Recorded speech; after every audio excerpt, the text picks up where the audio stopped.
I'm Yeah. like, I don't know what it is, but I don't know if I'm like fatigued or what it is. But like yesterday, I took a nap. Right.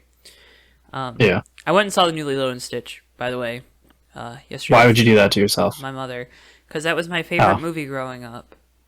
Was Lilo and Stitch. you can still watch the original. I did You watch know, the it's original. still there. Yeah. Did you Oh, go and okay. see the new one too? No, I'm not planning on it Why? because I hate Disney, so Okay, that's that's part of okay. it. That's okay. I Yeah. I enjoyed the movie.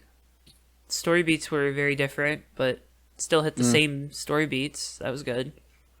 that's good. I was About gonna, that. I was gonna say I saw a lot of I the saw a lot of like plot complaining. leaks. Yeah, Yeah. there's one really key element that I don't agree with, but it's okay. I won't spoil it Yeah. for our people that the because this is a Lilo and Stitch podcast, right? Not a racing podcast, so I don't want to. But anyways, I got home and then I watched the first episode of the Dale Earnhardt documentary on Amazon, which How was that? also very good. It's very good. Really? I I was kind of like, thoroughly oh, enjoyed sorry. it. I was kind of like, I've Well, heard and watched and read and seen the Dale Earnhardt story about 5 billion times. yeah, Is it good? yeah. But I also like What do you like about I've it? never watched Dale. Like I never watched the documentary that ESPN put together. Mhm. Ryan McGree put together. I was just about to ask. That is a very good documentary. I haven't I seen have that the one. like the like 6 disc box set from it. Yeah. It's really good. So I know I need to Um, watch it, but this one, I mean, I don't know about that one, but this one, there's a lot of like really good home video and type of stuff, and which is interesting and just that type of stuff. So really good, and yeah, I mean, I already know what the story. Like you already know the story, right? Like don't spoil it for me. Homeboy's gonna die What happened? in turn 3 He's of gonna the die. 2001 Daytona 500. Oh, so we're spoiling this movie and not Lilo and Stitch? I Yep, see how it is. exactly. But anyways, I took a nap. This is a really long way to get to this story and get to this Go cold ahead. open, but I I'm took all a in. nap and I had like the weirdest dream about like Ross Chastain and William Byron feuding. They were driving on a road course. They needed a monster truck to come out and stop the drivers from like crashing into each other. So like they had to threaten the drivers with killing them to get them to stop killing each other. Sorry? But anyways, have you ever woken up and not known where you were? And not because you're like intoxicated. Um, I can't say that I have. Okay. not knowing where I was, no. Never that bad. Okay. I've had some bad moments, but never like that. Because when I tell you I didn't know, I was like, where am I? And what day is it? And what time is it? And I was not intoxicated. I was like, what are we doing, Joe? Dude. Having a rough time over there, buddy. Yeah. God, y'all have the Vaseline will wake you craziest. up. Like the people in the USRL have the craziest racing dreams I've ever seen. Meanwhile, most of my dreams are just me like saying something stupid to an ex-girlfriend, and then I wake up and I'm like, oh, thank God. I have really odd dreams. I don't have too many racing dreams. I have some really weird dreams, but not racing dreams, which I think is lucky because if I had racing dreams, I don't know. I hear some of the racing dreams our friends have. I don't want those. Yeah, I don't either. They're really weird. I don't Yeah. either. I was like, what are we doing here? Anyways, this is Fake Racers Podcast. That's what we're doing here. I'm Joe. I'm William Byron. I'm Ross Chastain. And Wake up, Joe. We're Wake up. Wake up. Wake up. There's bugs in your skin. Get them out. Get them out. Get the bugs out. we're back after the biggest weekend in motorsports that kind of Racing Christmas. racing. Yeah, woo. And let me tell That you, was bad. Racing Christmas, Monaco. I went to Walmart during Monaco. I don't care. It sucked. Yeah, I mean, Shout out to the FIA for it's being Monaco. like, hey, 2 pit stops. You need it. that was an interesting one. Yeah. That was an interesting one. Shout Kind out of surprised. That's the F1 thing. sucks. Anyways, the Indy 500 was kind of like when you go downstairs and you're at a parent's house that doesn't take Christmas very seriously. Mm-hmm. That's what the Indy 500 was like. this year. Yeah. Just disappointing. It's like going to a Super Bowl party where like nobody actually really cares about the Super Bowl, and you're like the one guy there. It's like, no, guys, I want to watch the game. This is the Super Bowl. Almost like a certain Super Bowl party that I went to where they wanted to kick us all out at halftime. That's what it kind of felt like. What's the point? That's what it felt like, though. What's the point? Like, Fox was what are kicking we us doing out here? at halftime. Fox wanted to kick us out to go watch the UFL. Y'all notice that at Not the end even of the the race? Super Bowl. Y'all notice that at the end of the race? They're like, oh, I we're did. delayed, but the UFL's coming up next. And I'm like, what? Who's tuning in to watch the UFL? It's coming up next. Next after what? We have a lot to get through Yeah, here. there was still like like 50 laps left. It was like, what are we... 50 laps and, appropriate post-race. Like, what? It's so funny that after the first race at St. Pete, we were like, hey, that was a good start. There's room for improvement, but we're going to go up from here. And it's not. It's just, that's just what it is. It's almost... Well, no, it's almost as if Fox is like, okay, first off, Alex Palou, man oh man. Dude is a monster. Don't know what cheats they have in that car, but apparently it has nothing to do with the attenuator. But They're cooking. huh? Yeah. They're cooking. They're Oh, cooking. they obviously have the best driver on the grid, and they have the best car, especially cornering on the grid. But it just, I don't know what it was, but the race just, the broadcast more than anything just seemed to lack like a coherent thread. And I feel like that was a failure of Fox. Yeah. I think so. I mean, we have immense experience with Fox and their racing broadcasts, being NASCAR fans, and that's something that I feel like was a major problem this season in particular with NASCAR, where it feels like despite the fact that they're following the same race, they can't seem to tell a coherent story, like at all. There's no storylines, there's no narrative, there's no build up. It's just like, hey, these events are happening. We're gonna say, look, it's happening. That was like the extent of it, and I just feel like there's no intrigue. We weren't creating anything. Like the story was unfolding before us, but we were having to like peer up over a fence at it. I just. It just felt like we were missing so much in the oomph of the event, which I feel like NBC always did so well for all of their faults with IndyCar and whatever people say about NBC's marketing of IndyCar. Like the one thing that they did very well was make Indy feel like a very big deal.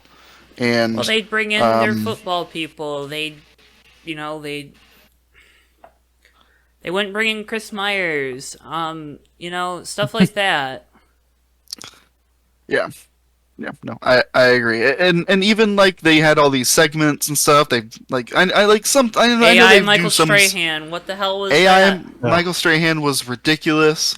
I know they do some stuff at the rave in the infield or whatever. Like I know they do that, but like following around Rob Gronkowski as he's doing stuff in the snake pit is just like what not now, like not now. Oh. Like Yeah, to briefly touch on football, what a tone-deaf decision to lean into your football personalities. Because, like, what IndyCar fan is going to give a shit about Michael Strahan? Like, you couldn't even get the real Michael Strahan, too. It had to be AI. And then you send two New England Patriots, who were hated rivals of the Indianapolis Colts during their prime. What are we doing here? Like, Tom Brady got, like, booed like crazy. Why was Tom Brady there? You didn't, like, you don't have any racing people? Nobody in Indy is going to give a shit about Tom Brady, and if they do, it's because they hate him. Yeah, even when they walked out, like him and Jimmy walked out together for that like two-seated IndyCar ride, and when they started booing, you could see Jimmy. He was like, "Dude, they're fucking booing you!" Like,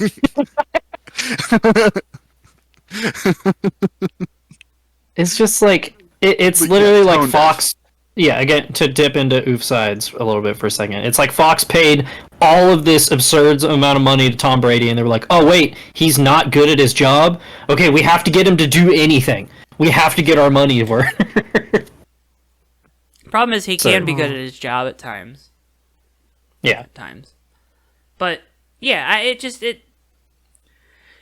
I mean, Davey, you have it here on the sheet. Like, disappointing broadcast, race had glaring issues, hybrid system at the end of the day continues to be lackluster on the ovals. I don't know if we necessarily need to go deep dive into that, but it's the fact that the broadcast fail. I don't know how you fail to broadcast the greatest spectacle in racing. Like, how, at the end of the day, it's not like NASCAR where it feels like 1/3 of the booth is just on its own planet. Like, the booth is cohesive. It seems like what they're talking about, the producer, like, they're all on the same page, but they somehow, like, the pre-race and the post-race was produced so poorly, and you could feel the Fox football executive fingerprints everywhere over events that they shouldn't have been all over, because it's the Indy 500. This event's going to be so big. It's like the Daytona 500 coverage. Like, I don't know if people have picked up on this, but the last few years, Daytona 500 coverage has just felt weird, right? Yeah. Even compared to the rest of the Fox broadcasts. Mm-hmm. And you can tell that's coming from a standpoint of there's someone or something that has too much say in something they don't completely understand. Yeah.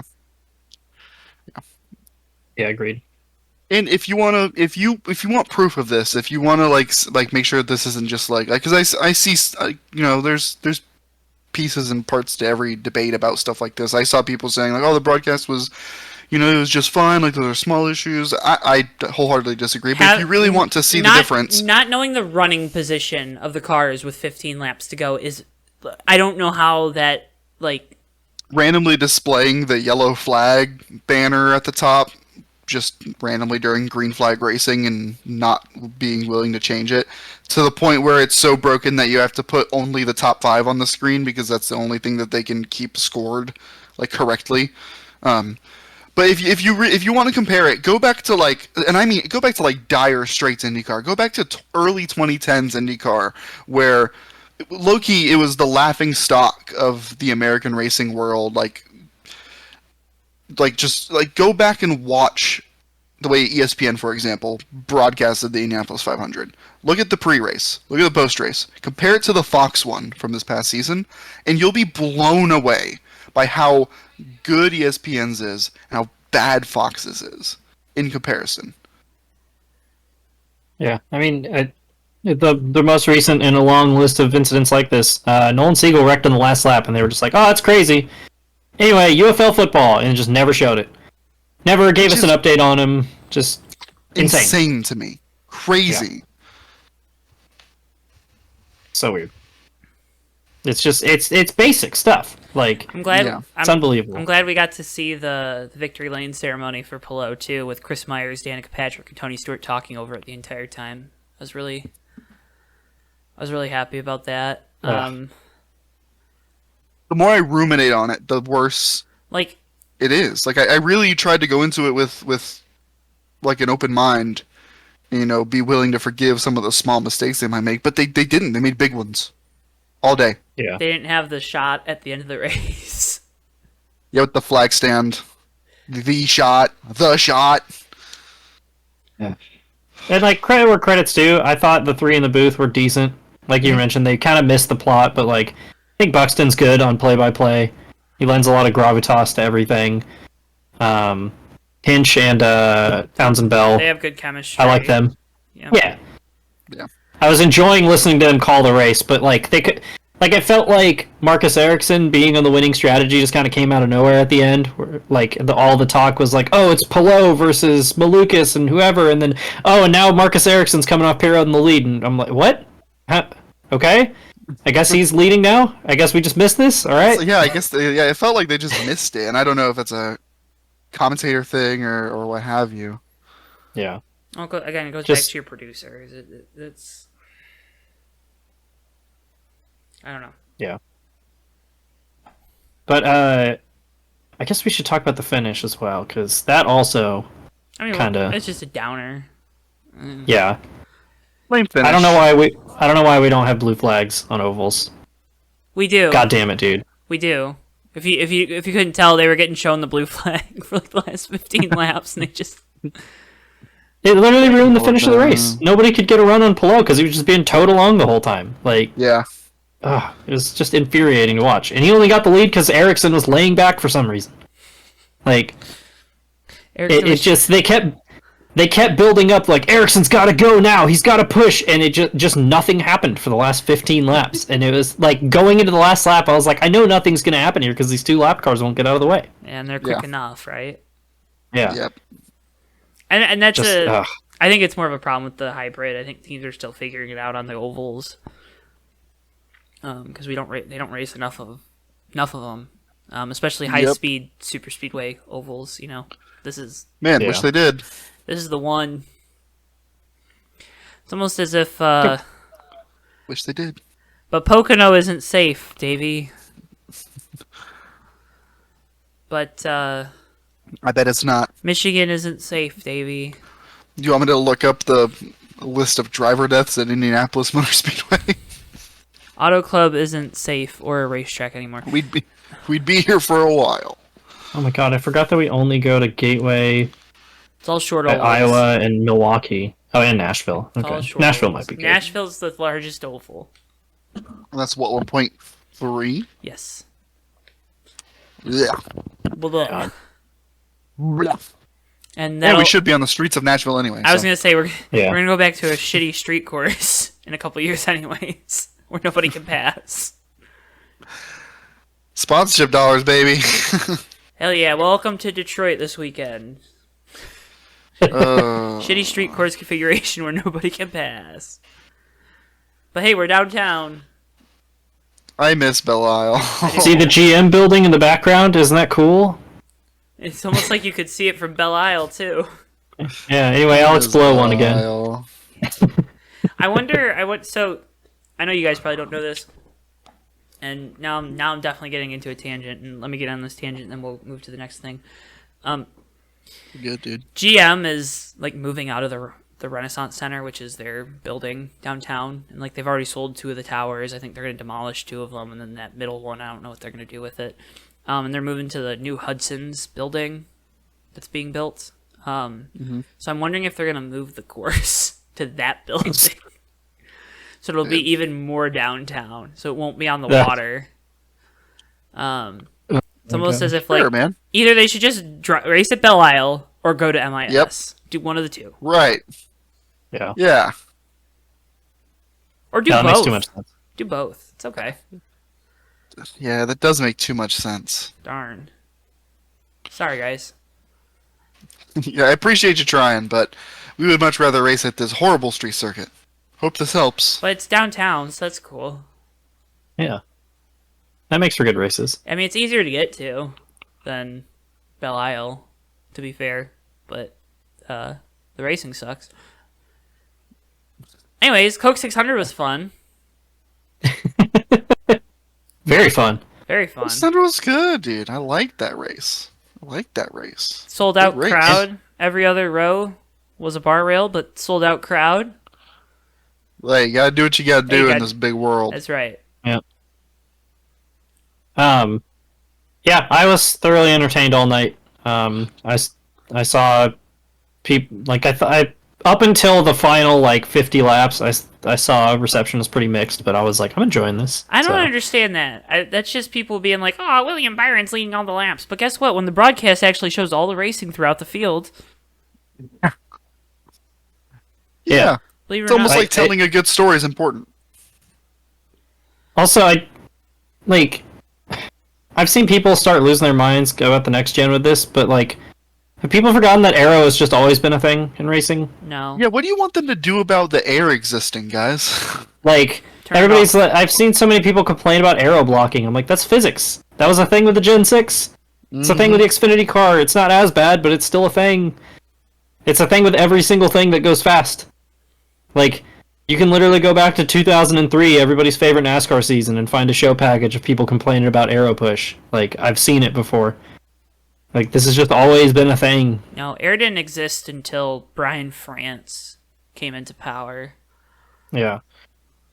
Yeah, no, I thought every stage was entertaining. Like, Byron and Hamlin were the class of the field, and it never felt like either of them could get away. I thought Byron had the best car, but Hamlin would run him down and then get to the lead and then not be able to check out, and Byron would most of the time get him back. Wow, you thought Byron had the best car? I mean, I don't know, is there a right answer to that question? I feel like that's incorrect. Oh, okay. Let me debate you on that. Made it. Clean Air Merchant William Byron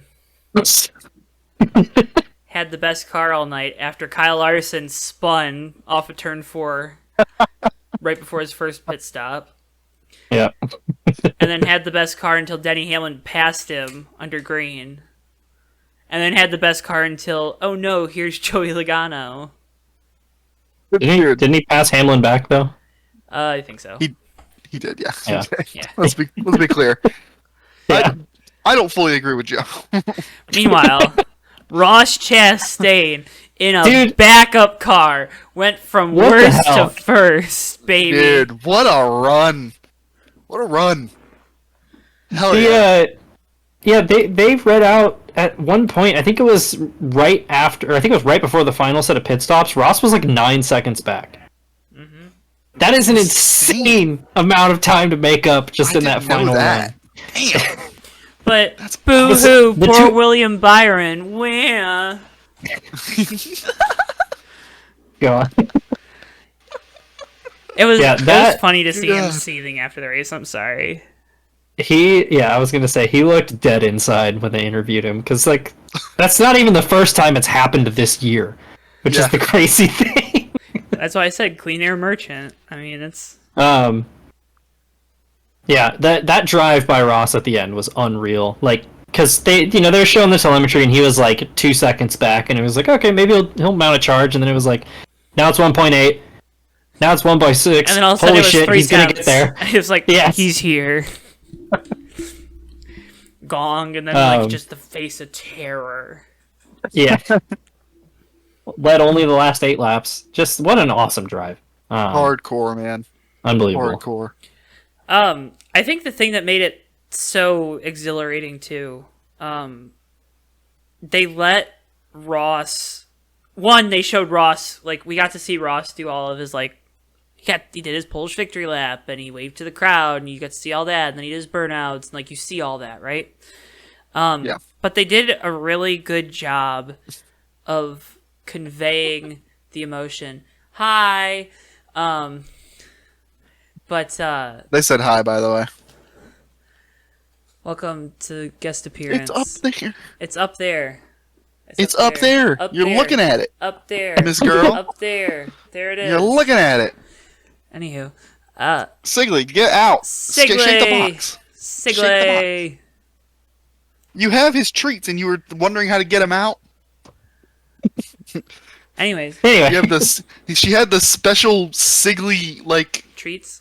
appearing device, and she was like, "Sigley, why didn't you come here?" Anywho. Sorry, Ross gotta Chastain. get the treats. I love it when race car drivers show emotion. And man, Ross Chastain was excited to win the World 600. he was was. amped. Call yeah. it the World 600 is awesome. Yeah. So What a I W. I was listening to the Xfinity race on the radio, and he was like the guest commentator for that. And on the radio, he's like, "Yeah, I feel like we have a really good car because we were really fast, and like the guys are back at the shop. They're building me another great piece. Blah blah blah blah blah. I feel like we have a great shot to win the World 600." And I remember being on the radio like, "Oh God, Ross Chastain is excited about a race. Uh-oh, that's not good for the rest of the field because Vance has been miserable this year." I mean, look at his Yeah, Texas it's been Post rough. race, right? So, and he called it the World 600 then too. And I saw a lot of people Yeah, like. Anyways, it was fun. it was fun. Always, I don't know. It's good to see Ross win. I know he's got people who aren't too fond of him, but Which I don't get. I mean, I get, it's but just- like, you know, It really is a feel-good win, in my opinion. Fielder when win. Ross can knock it down, especially in a manner like that, where like everyone can kind of agree that was badass that he ran down the leaders and caught and passed them with less than 10 to go. Like that just rules. But also better to do it in the World 600 where we had some really strong runs by other cool folk. AJ Allmendinger got a top 5. Was running Yeah. top 10 the entire night, by the way. AJ was fast all night. Dude, Yeah. that team, I understand why he was so mad after he blew that engine, because that team is on its way to a potential playoff berth via points. Like, they are good. Yeah. Other notable, Brad Kay got himself a good finish. Finally. It's been a miserable season so far. Michael McDowell said top 10, Ryan Preece. Ricky Stenhouse quietly putting in another good shift. He's having a good season. He's up there in points too. He's 13th in points right now. Yeah. Like, we were talking about when preseason, we basically all predicted that team would be shut down in like a month. And they're knocking on the top 10 in points right now, He which is has Shout never out- been so wrong. Shout out Yeah. to their sponsor, Fun Pops. Yeah, they found sponsorship too. I didn't know that was like a new sponsorship, dude. That's kind of cool. Fun Pops. I love that. I love when a team's doing well and they secure sponsorship like in the middle of the season to like continue to go racing and get better. It's a similar story to Schwartzman, pole winner for the Indy 500, how he was like getting like 3 or 4 extra sponsors for the race. That's cool stuff. But my last notable that I wanted to toss in there was Shane Van Gisbergen, who got himself a top 15, finished 14th at Yeah. the World 600. That's cool. That He was guy, racy all night this- too. that Yeah. that guy, listen. You give the man seat time, and he's gonna get better. It's it's crazy. happening. It's almost like, wow. It's almost like wow. That's I was right. gonna say exactly that. Thanks. I got you. No, it's just it's surprising that people are like we're trying to like write him off. Yeah, they're pretty quick too. Yeah. Also, Yeah. shout out to Connor Zilic. This is the first time since 2011 that a Red Bull car was the highest finishing energy drink car in a race. Oh, that's cool. Oh yeah, I Wait. just realized. Yeah, Wait, he was that's a dope. spot ahead of Ty Gibbs. Yeah. Wait, that's a cool stat. And there were 3 like monster cars in this Oh, yeah. race. Yeah, he was 23rd, Gibbs was 24th, Reddick 26th, Herbst 28th. Yeah, Dude, they're all right there. He was fending them off. Dude, it's an energy drink battle. Oh my gosh, that's hard. Couple other notables. Both legacy cars were really fast all night. That's true. That's true. I don't know what happened to John Hunter at the end of the night, but Pit road he's penalty. Yeah, very- Yeah. Oh, that's right. He's very quietly having a very good season. Also, Isn't he top 20 in points? Yeah, he was like, I think he was like 15th coming into this race. And I think the story of the night though was Carson Hocevar. I like when Well, I you mean, look the at story of the night was run- Ross Chastain Yeah, who came from up until 40th. Ross happened. to the win. Carson only came Yeah. from 39th to 2nd. And then blew up. But you looked at how that last stage was playing out. Like Hocevar probably would have been up in the mix in that. Like, but unfortunately blew up on the restart for the final stage, and then we got an F-bomb on the broadcast, which was great. Also, wait, real But- quick. The best part about Amazon is the fact that they're kind of like low-key cussing. Like, they're not like, fuck shit, bitch, you know, like, they're not cussing, but they're like, Yeah. If one drops, they ain't gonna apologize for it. You know. Yeah. I like that. America. Yeah. Doing that. Ugh. But Amazon broadcast was great. Excited It was, for their yeah. next 4 races. I hate Gets to give do a Amazon. long post race, but Yeah, I hate to give Amazon credit for anything, but it was a good yes, broadcast. that's what. Agreed. The best part about post race was probably like one of the only parts that I watched, but it was the William Byron on set interview, and he's like just passive aggressively like, "Oh, Carl, it's great to meet you. This is the first time I've met you, man." And like, you could tell him and Carl were like just I don't know what was up there, but something weird was going on. I think Byron just really didn't want to be there. I think that was the biggest part. Probably part. That's what I was gonna say. Probably- He's probably just mad. Like, So the second straight devastating loss Just of the weird. season, basically, in a race that he dominated, and he's like, I really just want to go home. Like, I could Home's drive not far, home from but here. I'm stuck here. Yeah. Poor guy. Carl Edwards is probably like, yeah, man, I had a lot of heartbreaks like that too in my career. And he was like, cool, I don't really care. Who are you? I want to go home. It's really funny though. Like it's really funny. Oh my gosh. I thought the broadcast was great.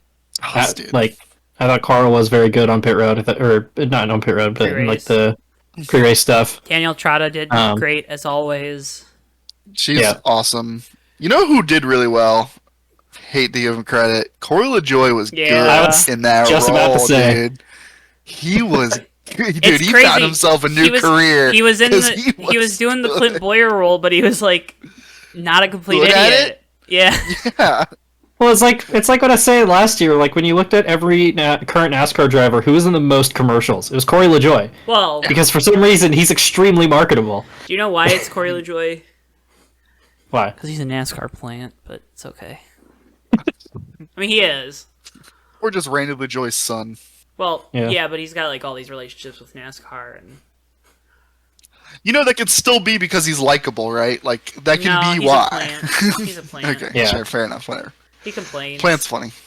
I was gonna say, well, actually, no, I don't know if I can say that on the show, but basically, upcoming Corey LaJoy ride that proves that he's still pretty likable, even if he is kind of a clown on the track. Stay tuned. Yeah, no, I thought the broadcast was great though. I was very entertained. Agreed. You know who else Okay. entertained me throughout the day? Oh, here we go. Kyle Larson. Here we go. Yeah, it was not a good day. That was a terrible Here we day. go.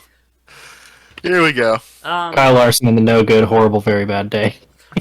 I want to say when he wrecked out of Indy, literally on that restart, I was like, "Hey, where's Kyle Larson? I wonder when they're going to show him." And then there he goes. He was- Oh, around a He turn. comes flying into the shot Yeah. backwards in a cloud of smoke. Yeah. Stingray Rob got taken out in that wreck too. Poor Stingray. Yeah. Who was the other person involved in that? Wasn't it? There's a third car in that wreck. I'm drawing a blank on who it was though. Oh, fuck. It doesn't matter. Well, anyway, it doesn't matter. Fox doesn't whatever. know, so we don't have to either. That's a good Yeah. point.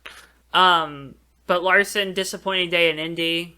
Obviously not as good as last year. And I think I got a point about that in a second. Then goes on and is looking like the guy to beat in Charlotte, and just oversteps the car off of turn 4, Yep. and then kind of just night spirals from there. Gets caught up in that Suarez wreck.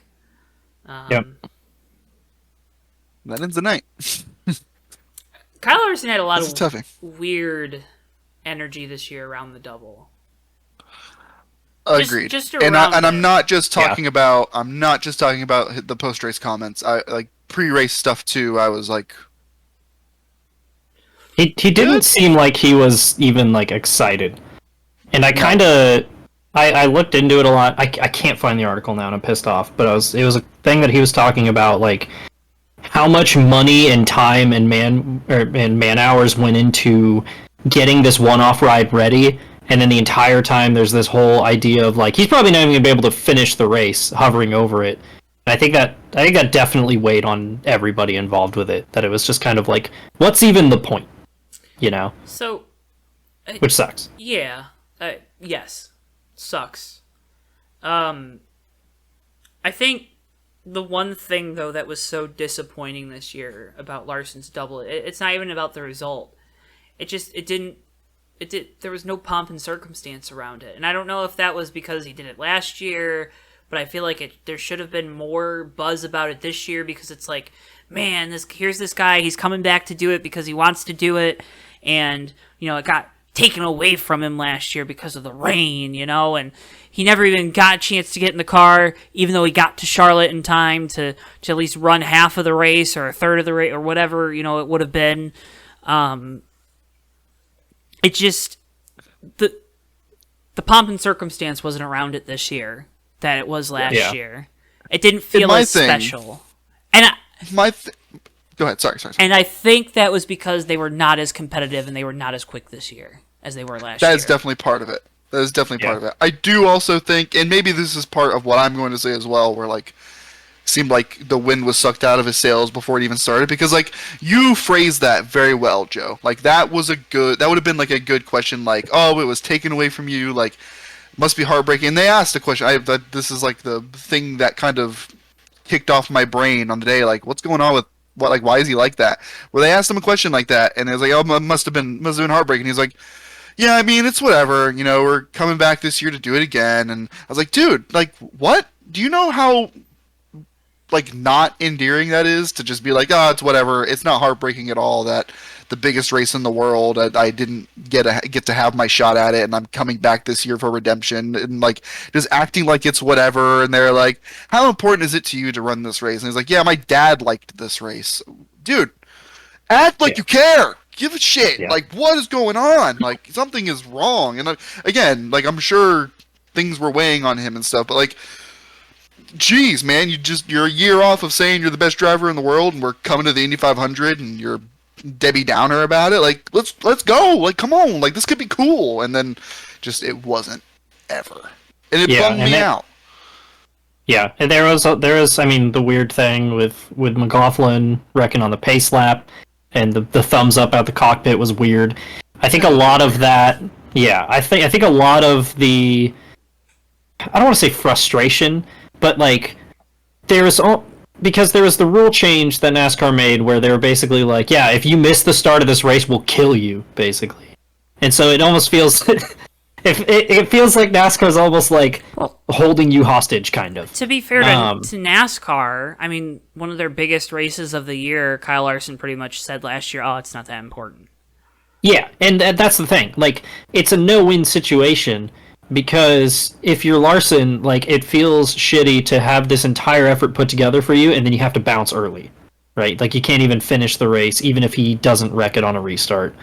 And that's the reason why, as long as the way these races are lined up we're never going to see Joseph Newgarden or Pato O'Ward or whoever try the double. Because Joseph Newgarden can't afford to leave the Indy 500 early to go attempt the Coke 600. You know? Right, but he would never do that. Yeah, and that's what I'm saying. That's why we'll never see him do the double as long as these race times are so close together. Yeah. So this was a thing I was looking into, because I saw a lot of people talking about when Kyle was... So there was another quote where he was talking about post-race, like, if he even wants to do it again. He was like, I can't really picture myself or I don't remember exactly what it was. But I saw people talking about how they're like, I don't know why he's complaining. Like, this was never a problem time-wise, and it's like, that's just a lie. The Indy 500 start time is almost 2 hours later than it was 10 years ago when Kurt Busch tried it. Like, back when Tony Stewart and Robbie Gordon were doing it every year in the early 2000s, the race started at 11 a.m., and even then, the 2001 Coke 600, Stewart had to start dead last because he was late to the start of the race, right? And he came back to finish second. And that was with an extra hour and 45 minutes that anybody trying it now doesn't have. I kind of lost my point of where I was going with this, but like, there's just so many things stacked against them, and I think he definitely felt like the weight of that, and it manifested into some very weird comments and like lack of enthusiasm, and I think it affected how he raced too, because the mistake he made on the restart was very amateurish, like.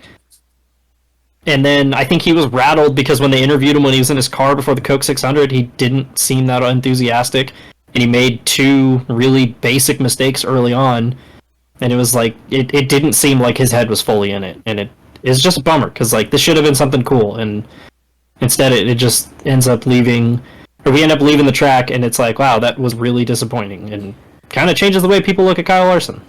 Well, I think it just goes to show you, if you have a shitty attitude, you're going to have a shitty time. Yeah. You know, I think that might be a lesson for people to take away from this, because, again, like you said, a lot of things go into this. There's a lot of money, a lot of travel, a lot of time sacrificed to try to do this double, but these are all things that you commit to and you understand when you make that commitment. So to me, it shouldn't be an excuse for. And I'm not saying he has to like go out there be smiling. Oh man, it's great. We wrecked out of the 500. It's okay though. We're gonna go to the 600. You know what I mean? Like that's not what I'm saying at all. But to just not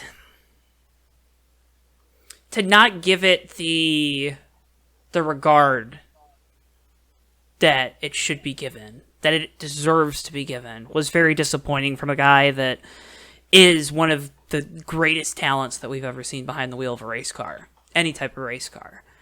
And it's disappointing, I think, because it felt like last year that wasn't the case, and I don't know what changed. Yeah. Outside of, like you said, the rule. I mean, again, rule changes and the car, the hybrid system, they weren't as quick this year. I think there's a lot of things that changed, but to me, I don't know. Maybe Kyle Larson's getting spoiled by all these really fast race cars that he gets to drive all the time, and now he had to drive a subpar race car, and he didn't like it. Chase Elliott. Right. I was gonna say, and if you were a Kyle Larson hater, this was like fucking fresh meat. Ammunition, man. It was everything that could go wrong went wrong. It was absurd. I mean, it was hilarious. It was great. I mean, I'm not a Kyle Larson hater, because like, it's cool, but I think we've talked about this off recording, that like the glazing that Kyle Larson gets, especially from like Clint Boyer and some of these like dirt guys that are the self-proclaimed dirt guys, gets really annoying, and it was nice to see him knocked back down to earth for once in the eyes of the public. You know what I mean? Like that's refreshing. I get it. We all liked it when Tom Brady lost the Super Bowl, right? Yeah. Good point. So Very good point. Honestly, I think out of everything that happened, I think the second crash in the Coke 600 was just the most insulting one. Yeah. Because it was like, Indy went horribly, the start of this race went horribly, they got the car fixed, he had finally gotten back into the top 20, and it was like, okay, he might still have something. He's the one car, the one car that gets caught up in this incident that was trying to miss it. It was just like, of course that would happen. Yeah. Yeah. But you know, maybe he'll try it again someday. Probably not next year though. No. Maybe Kyle Busch will get to try it. Apparently Kyle Busch was supposed to be in Larson's car. I believe it. Yeah. Yeah, I could see that. So I believe it. Shout out Kyle Larson and Rick Hendrick for stealing one more thing from Kyle Busch. I hope if somebody does try it, that Mother Nature cooperates. And maybe, I don't know, let's push the start of Indy 500 back up to 11 a.m. so people... That'd be awesome. That'd be fine. Give them more time. Would be good. Or at least, like, noon. Maybe, at least not 12:45. Yeah. That extra 45 minutes matters. See, I thought I was crazy, because, like, a few years ago, I was like, why is this starting so late? Didn't it start at 11? Because I remember going, and it started at 11, and I was like... Yeah. Was I, like, just... did my phone, like, or did my watch, like, did it somehow go to Central Time, even though we're still in Eastern Time in Indiana? And no, just started at 11. Womp womp. Shout out Alexander Rossi. Xfinity, the field can't get out of their own way. William Byron wins at Charlotte. Ooh, yay. Dude, if I'm Justin Allgaier, I am hunting down every single one of my teammates at the end of that race. Because god damn it. Dude, he was out front and just cruising, and then the first caution was Carson Kvapil spinning on his own, and then the next one was Connor Zilic triggering the melee on the restart, and then it was like, cool, my teammates are just keep bringing William Byron closer to me every restart. William Byron would like gain 2 spots yellow, gain 2 spots yellow, gain 2 spots yellow, and then he was just up front, like he was just on the front row. It was absurd. So annoying. Like Justin Allgaier probably could have cruised to that win, even after the first yellow. But alas, the Xfinity Series is the new Truck Series, and the Truck Series is the new clean racing series. Dude, Corey Heim, the Hymenator. Is that all we're saying about the Xfinity race? Did you? Yeah, that's all we're gonna say. Okay. Did you realize that the Truck Series doesn't have another 1.5 mile race the rest of the year? That's the last one. Yeah. It is May. No You have to fall, go- no fall What the Vegas hell are we- race. You're gonna be amazed when you see it.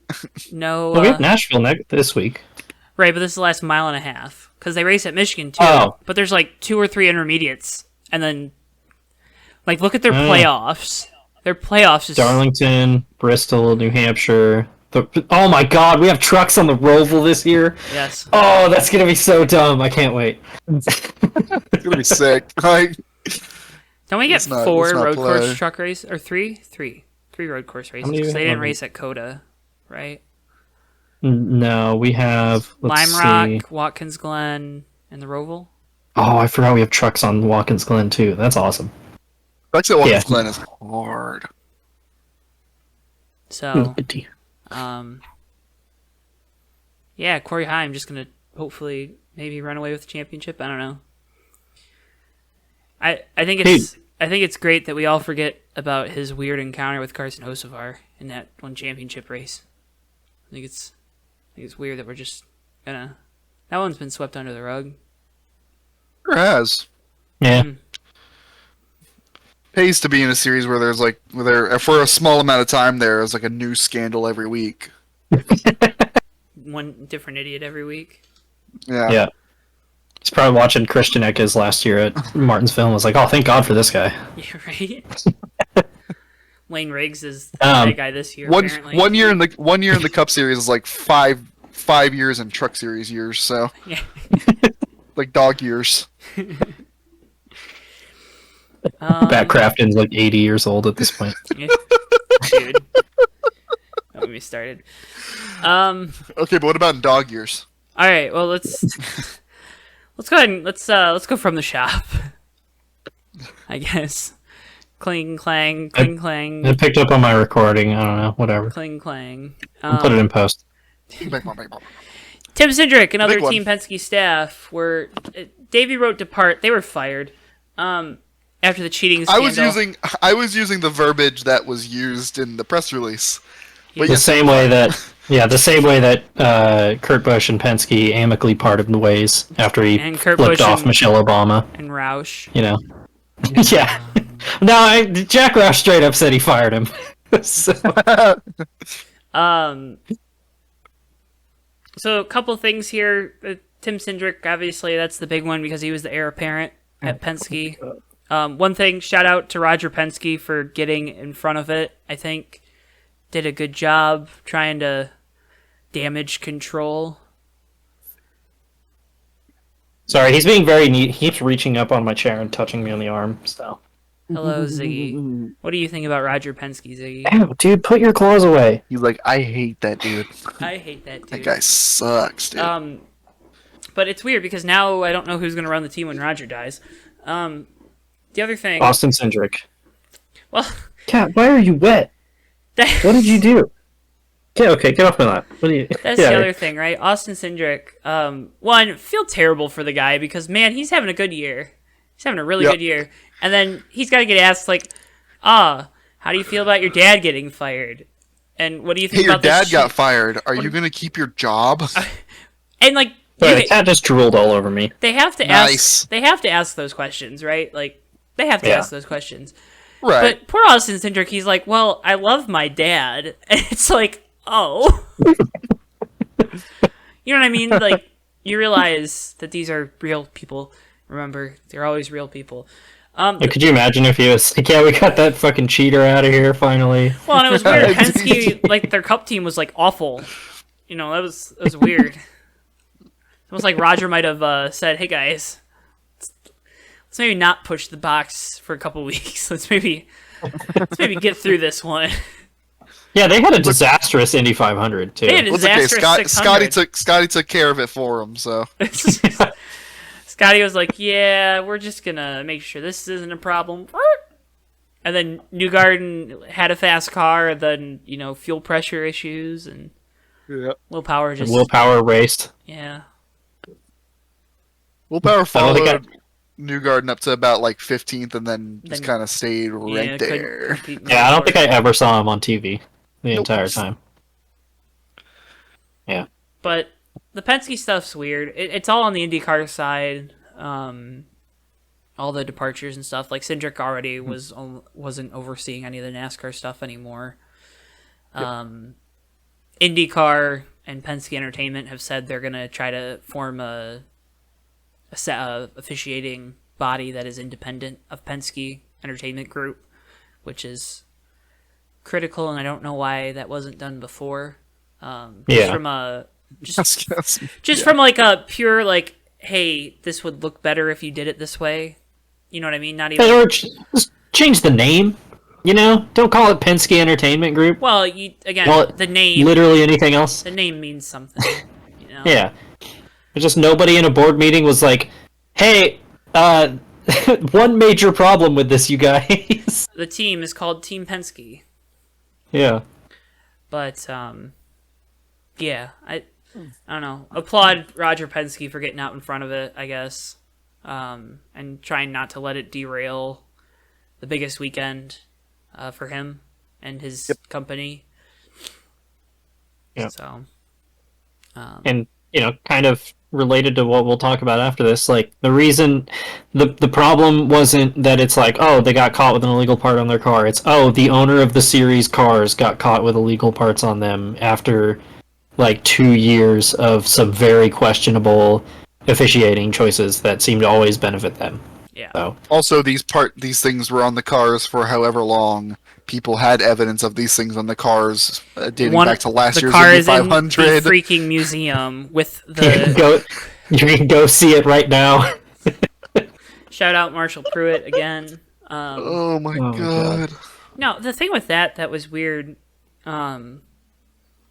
So technically, it's not in a like performance zone when they go through their inspection process, where they blended that bodywork. Again, you don't make changes like that in a non-performance zone if there isn't a performance advantage to doing so. Yeah. I don't know how big of a performance enhancement it really was. I mean, was it a big one? I don't know. We never got to see with McLaughlin. Newgarden was still able to drive up through the field. And willpower just is willpower. Yeah, it is still, and you're probably getting here, but it's just it's the precedent. Yeah, no, You of know? course. Yeah. It's the precedent, and the fact that the head of tech, Rocket, who I like as a person, Kevin Blanche, he like saw it and he was like, "I'm pretty sure we have a rule about that, but well, we got to get these guys out on track." And so he just let them through, which should not be happening, by the way. I don't know if you have never been in a technical inspection of any kind where they're trying to see if you're following the rules, but the head tech inspector saying, "I could have swore we had a rule against that, but we're pushed for time, so just go on through." That's a red flag, Well, Yeah. major one. the thing is, they would have caught it in post-inspection. I have a feeling that they would have looked at it a little more thoroughly. Because they were crunched for time, and this is the problem with television. Yeah. Yeah. But Point. Excuse me. also shout out to, because it wasn't the rumor that Chip Ganassi was the one that pointed it. Yes. Yeah, that's there the was. rumor. I can't wait for Alex Palou to get caught cheating in a couple weeks. It's gonna be great. They're finally gonna figure out why that 10 car is so fast. Yeah. It's gonna be great. I mean, that's what everybody always talks about NASCAR. Like, if you, they will make your life hell in tech inspections, so be careful. Yeah. So, ask Carl Long about that. Yeah. Not the truth.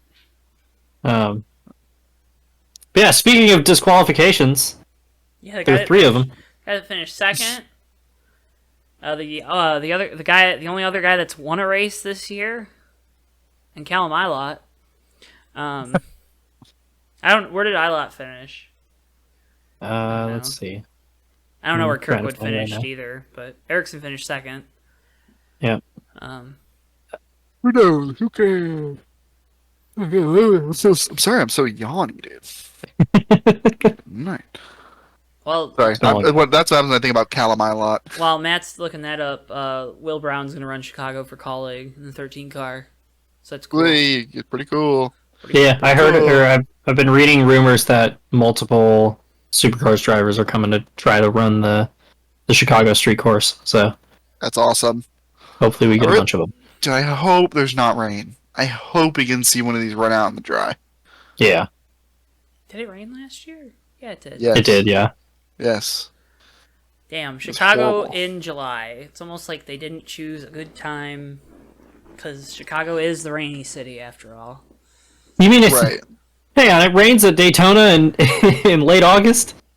No. Hey, it rains in places by large bodies of water in Excuse the me. summer. That's weird. Why? What do you mean it's Alright. really hot at Sonoma in June? July, actually. Now. Oh, that's even Rains better. in July. Jesus, Isn't that crazy? Lord, they're racing in a desert. Yeah. I'm excited for you, Matt. We're sending Oh, you God. to Sonoma. Yeah, Well, so the I funny already part be is- the on-site reporter. One of my friends who lives out of state is going to be here like that week, and I was like, I mean, we could go. It's going to suck, but we could go. Oh, Yeah. Jesus. It's going to be hot as hell, man.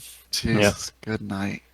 Anyway, That's Fun. what's been annoying is it's actually been like nice the last like month, and this weekend is motocross at Hangtown, which we're going to. So fittingly, it's going to be the first weekend. It's like 95 degrees, so hell yeah. I'm Ugh. excited for that. Dude. Hang town. Hang 10. Yeah, what's the problem? Thank you, Joe. Bottom split moment of the week. My bottom split moment goes out to Team Penske because terrible week. Just Team Penske. Yeah. Yeah, I get that. My bottom split moment goes out to I don't have one. Good. And I'm standing on that answer because my Oh, wow. my Road to Pro moment is so good. My bottom split moment. It's motocross related. Oh God. I feel like there's been a lot of Chase Sexton ones, but he set up an all-timer this week. God damn it. This dude cannot get out of his own way. He's literally coming in as the defending champion. His main two rivals are coming off of season-ending injuries earlier this year. And in the first moto, Chase immediately just chucks his goggles on lap 1, which is a baffling decision to make when you have like dirt in your goggles. Not pull over and shake them out, just sling them. So now he has to come in and pit at some point to get new goggles, and he's losing time for like the first 3 laps because he has to ride like this so he doesn't lose an eye to a rock flying up and hitting him in the eye. And then the lap he was going to come in to grab new goggles, he eats shit and DNFs and doesn't start the second race. And so now he's coming into race 2 of the season, and he's already 50 points down from Jet Lawrence, which means he's basically out of the championship hunt already. So Right, so this is probably the most self-inflicted sounding one you've ever told me about him so far. yeah, it was like literally he passes Hunter Lawrence for second, and as he's passing him, he reaches up and just chucks his goggles off his helmet, and everybody's like, I don't know why he just did that. Like James Stewart has done and seen everything, and he was like, I don't know, man.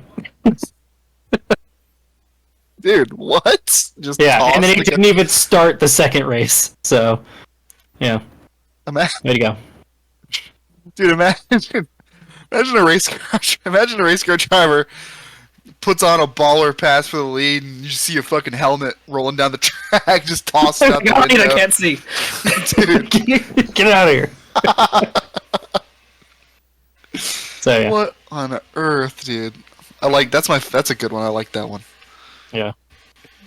Maybe I might have to find the clip of it later, but anyway. Joe, you got a Road to Pro moment? My Road to Pro moment this week goes out to Ross Chastain. Yeah, Good one. big time. What was it for? Did he do anything of note? The watermelon smash after the race. Yes, And that dude. one watermelon seed that stayed in the crook of his mouth. Oh god, that was a tough watch. Had to see it through. It was a tough watch.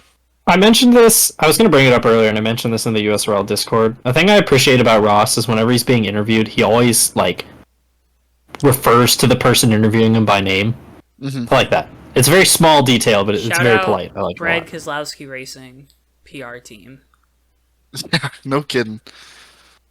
lot. Wait, what? I didn't see what this was. Brad's like done that forever. Well, yeah, Oh, and okay. Ross, like his first like good ride, he had like a part-time schedule in 19 for BKR back in the day. Yeah, I remember that.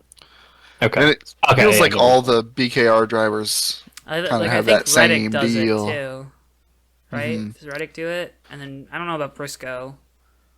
I don't know if Blaney does that specifically, but I know he is usually pretty good. Like like he's always like I always notice Blaney like will take the sunglasses off and stuff like that. Just like little things. Yeah. I like. Oh, you Pretty mean he's cool. not like a Hendrick driver? Yeah. You seem perturbed, Joe. Oh, I just Yeah. Was there a Hendrick driver who was weird this week? I don't know. there were Did you multiple. guys- There were multiple, and it wasn't the one that's normally weird either. The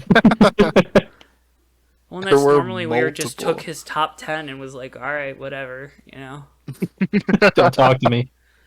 Yeah. Don't talk to me. I hate my job. Let me finish 8th or wherever he finished. I don't know, 7th. I hate my job. Don't talk to me. Yeah. Maybe he could go up and win races. Maybe Chase could go up and win races, but he's like, if I finish like 9th, no one cares. Yeah. I don't have to I can talk to just anybody. I can just collect these points in this paycheck and just go home. No one cares. I finished 9th.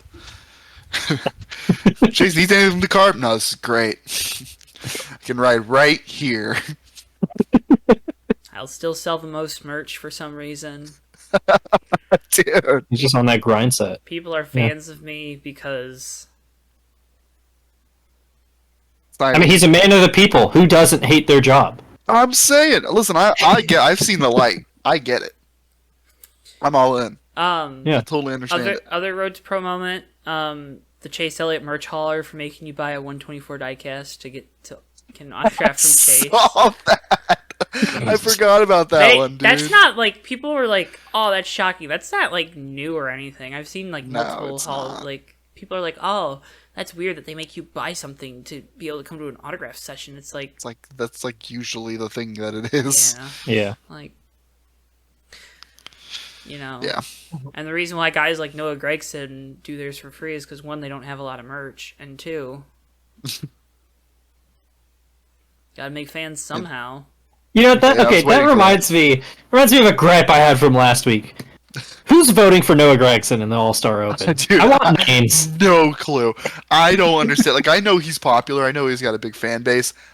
I don't get it. How did he beat I don't- SVG? Like I would have thought SVG would have won. Yeah, You know, just I want names. like, do you have to be in the U.S. to vote? Like, is that? I don't know, That's the kind of maybe- vote, the kind of voting laws we really need to crack down on. It's right. Maybe Noah Gregson fans are just so unemployed that they can just vote 5 times every single day. Hey, you know I'm what? sorry, did I say that out loud? To be fair to Noah Oh, Gregson, God. he knows who his fans are. That's true. Yeah, that's fair. He Yeah. definitely does. Like, you can clown on the guy all you want, but some of these guys, they just don't care about their fans. Noah Gregson at least cares about his fans, I think. Yeah, Yeah. you can tell. So He's always out in the exactly. dig in field doing stuff. There's a few drivers that are like that too, but Well, he usually has an appearance in the fan zone every weekend, Mm-hmm. and he gets good results too, which is helpful, right? Team owner's dream. Well, just keep him off of Instagram. That's it. Yeah. Do either of you, Road to Pro? Did you have a Road to Pro outside of the Ross I'm thing? I'm drawing a blank That's on what okay. my Road to Pro moment was, but I did just remember something that I thought was cool that they pointed out on the Truck Series broadcast. So I'm just going to put this on there. Big shout out to the Truck Series broadcast pointing out Timmy Hill 500 career NASCAR starts this week. Yeah, So Timmy thought Hill. that was a pretty cool shout out to give. Road So to Pro. I'm glad that's cool that they did that. yeah, so Nice. Jimmy Johnson. I've always liked Timmy. Jimmy Johnson's 6 starts away from 800 career NASCAR starts. That's wild. I didn't know that. I knew it was a 700 Cup start. I didn't know he was that close to 800 total. Wow. That's cool. Needs to get 6 starts in an Xfinity car, please. Please, I beg Just you. let him go to the Truck Series. Like he can run top 10 there. Ram. Give me a Legacy Motor just- Club truck team. Ram. Could go pretty hard. You've intrigued me. Doesn't he still only have one truck start? Yeah, And for it was a Randy weird. Moss team. Yeah, it's for Randy Yeah. Moss's team, just randomly that one time. Bristol. Yeah. Didn't Chad Yeah, Knaus one track commentate race. that race too? I think think so, so, yeah. and he hated it. Yeah. That's my favorite thing about Chad Knaus is like he like will openly say he hated crew chiefing anything other than cup races. Lame. That's awesome. Well, no, it's not because it's the Xfinity series. It's just like because he didn't know how. Like he was Yeah. bad at them, so he was like, I hate this. I'm bad at them. Oh, it sounds like someone else at Hendrick Motorsports.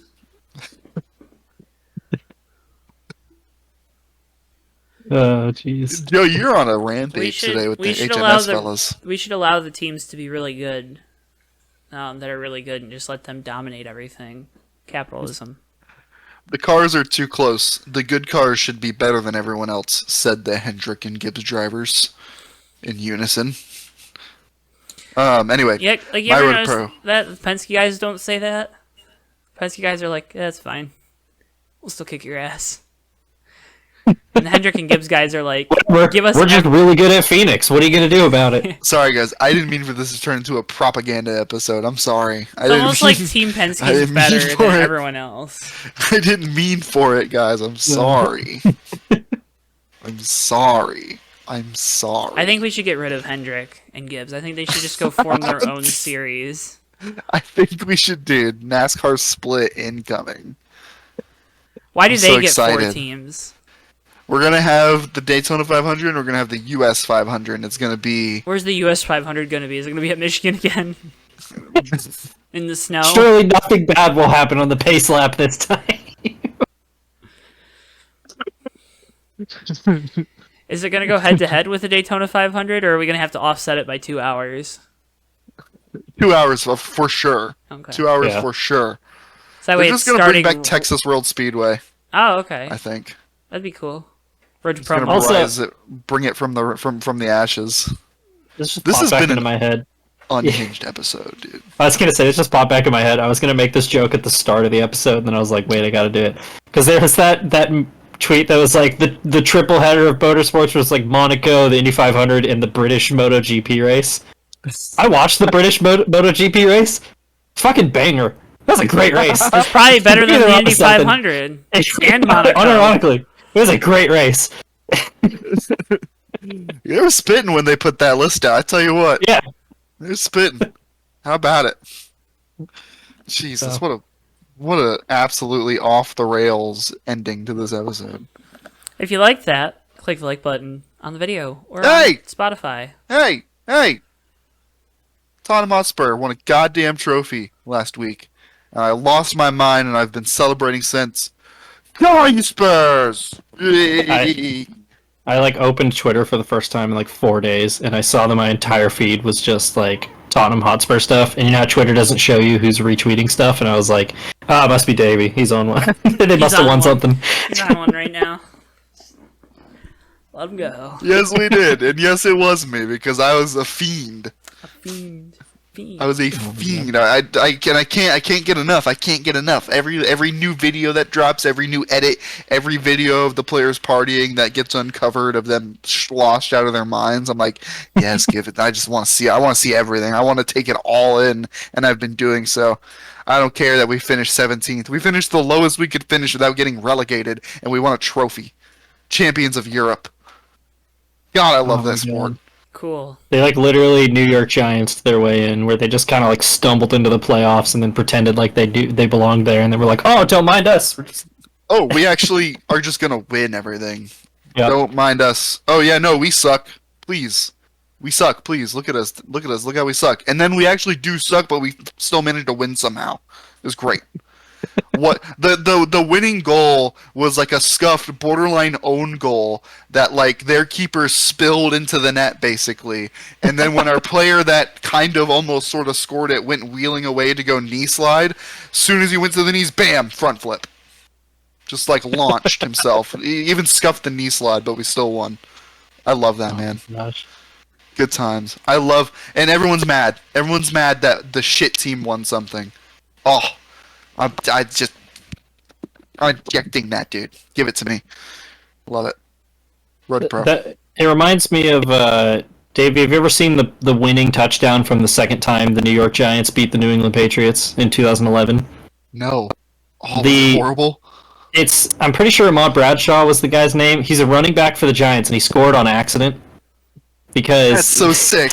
they had the ball down, I think 3 with like a minute left, and so the Giants were like, "Okay, do not score here.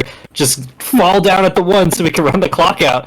And he gets the ball, and all of the Patriots move out of the way, and he like gets to the line and then remembers, "Oh shit, I'm not supposed to score." Turns around, falls backwards into the end zone because he can't stop. And it ended up winning the Super Bowl. It's hilarious.